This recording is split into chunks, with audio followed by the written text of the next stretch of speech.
Hi friends, welcome back to Shivani crazy talks. Hi friends, మీ యొక్క like, share, subscribe అనేది మాకు చాలా ప్రోత్సాహాన్ని ఇస్తుంది. కాబట్టి ఇలాంటి మరెన్నో వీడియోస్ కొరకు ప్లీజ్ మా ఛానల్ని సబ్స్క్రైబ్ చేసుకోండి.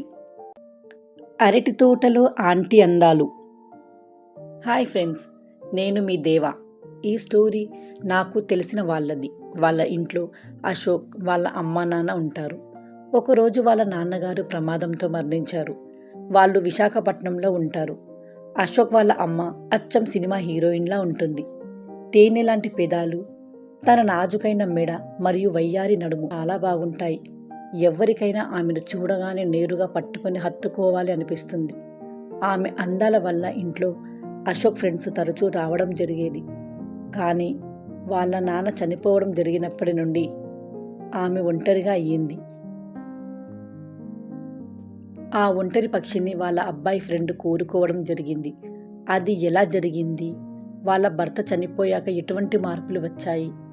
ఇంతటి సంపదను అశోక్ స్నేహితుడు ఎలా దోచుకున్నాడు? తన స్నేహితుడి పేరు రవి. రవి ప్రతిరోజు అశోక్ వాళ్ళ అమ్మని చూడ్డానికి వాళ్ళ ఇంటికి వచ్చి ఆమె అందాలను దోచుకునే అవకాశం ఏ రోజు వస్తుందో అని ఎదురు చూసేవాడు. అలా ప్రతిరోజు వాళ్ళ ఇంటికి వచ్చి ఆమెను చూస్తూ సంతోషపడేవాడు. ఒకరోజు రవి వాళ్ళ ఇంటికి రావడం జరిగింది. కానీ ఆ రోజు చాలా అద్భుతమైన రోజు. ఎందుకంటే ఆంటీ ఒక అప్సరసలా రెడీ అవ్వడం జరిగింది. ఆమెను చూసి రవి మైమరిచిపోయాడు. ఆంటీని అలానే చూస్తూ ఉండిపోయాడు.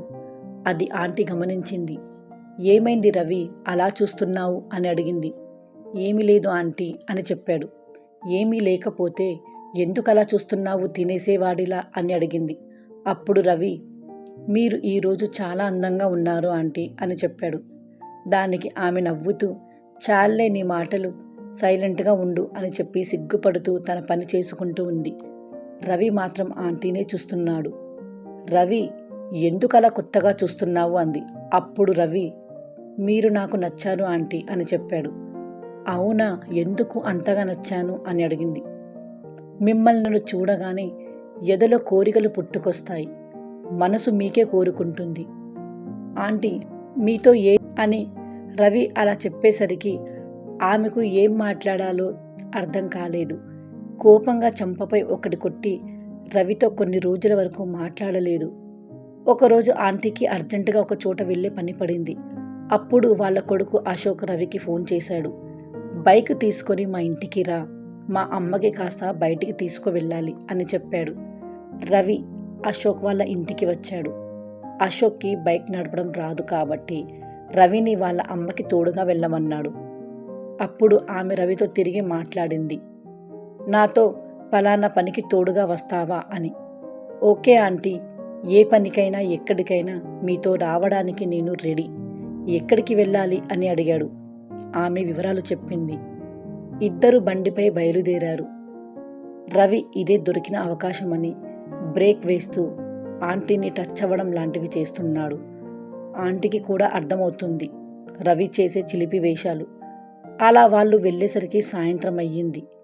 వాళ్ళు చాలా దూరంలో ఉన్న స్నేహితులని కలవడానికి వెళ్ళారు. ఆ పని పూర్తి చేసుకొని బయలుదేరేసరికి చీకటయ్యింది.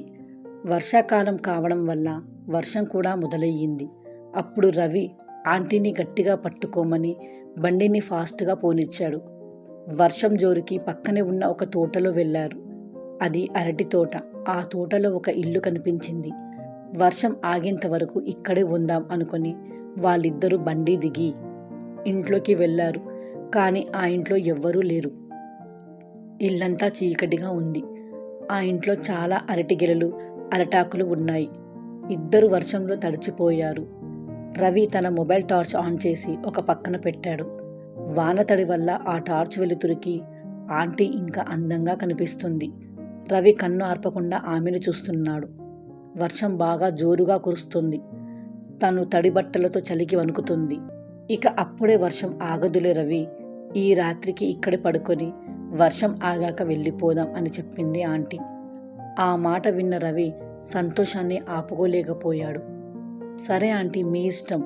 మరి ఇక్కడ పడుకోవడానికి ఏమీ లేవే అని అటు ఇటు చూస్తూ పక్కనే ఉన్న అరటి ఆకులు 2 తెచ్చి కింద పరిచాడు. ఆంటీ, ప్రస్తుతానికి ఇవి కనిపించాయి. ఈ పూటకి దీనిపైనే పడుకుందాము అని చెప్పాడు. వాన చాలా ఎక్కువగా కురుస్తుంది. ఆమె చలికి వణుకుతూ ఆ అరటాకులపై పడుకుంది. రవి కూడా ఆంటీ పక్కనే పడుకున్నాడు. అలా వణుకుతూ తను నిద్రలోకి జారుకుంది. రవి మాత్రం ఆమెను చూస్తూ ఎప్పుడు నిద్రపోయాడో తెలియదు కానీ నిద్రలోకి జారుకున్నాడు. రవికి కూడా చలివేస్తుంది. సడన్గా ఒక మెరుపు శబ్దం విని ఆంటీ రవికి దగ్గరగా జరిగింది. ఇప్పుడు ఆంటీ తాకిడికి రవికి ఒక్కసారిగా మెలకువ వచ్చింది. ఆంటీని తన పక్కకి చూసి గట్టిగా హత్తుకున్నాడు. ఆ ఉరుములకి మెరుపులకి ఆమెకి కూడా రవి హత్తుకోవడం వెచ్చదనంగా అనిపించింది. ఆంటీకి కూడా ఆ కౌగిలి తన భర్తలా అనిపించింది. ఆ వర్షంలో అరటి తోటలో నిల్చుకున్నారు. మా వీడియోస్ కనుక మీకు నచ్చినట్లయితే లైక్ చేయండి, షేర్ చేయండి. మరిన్ని వీడియోస్ కొరకు మా ఛానల్ని సబ్స్క్రైబ్ చేసుకోండి.